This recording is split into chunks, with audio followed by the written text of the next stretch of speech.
Musk, but the guy contributes because of a broken and corrupt campaign finance system, which, as a result of Citizens United Supreme Court decision, you're familiar with that, allows billionaires to start super PACs. Can you really quickly just tell the audience exactly what it is? Because I feel like we hear these words like Citizens United, and a lot of people, like, we just... And super PACs. Yeah, so we just kind of pretend that we know what it is. Okay. But... we have the First Amendment that says you have freedom of speech. Of course. Okay.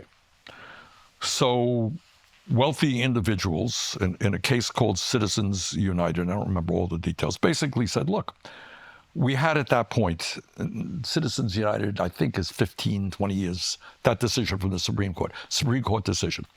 So people go into the court and say, look, I have a First Amendment right to tell the people of America how I feel about an issue or a candidate. Absolutely. I don't like Andrew, and I want to spend $20 million on television ads telling people what a jerk he is, okay? Making me feel like Jamal Bowman. All right, that's another story. All right. And the Supreme Court says, no, we have campaign finance.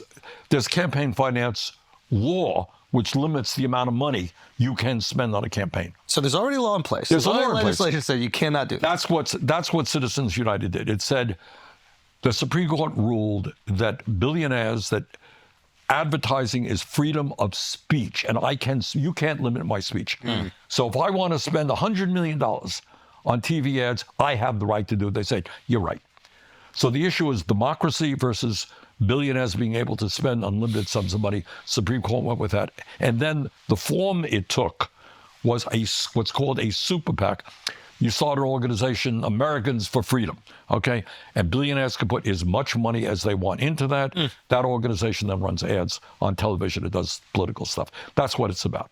So bottom line, though, most importantly, is if you are a billionaire, you can put as much money as you want into a super PAC. And in Musk's case, he spent $270 million to help Donald Trump get elected president.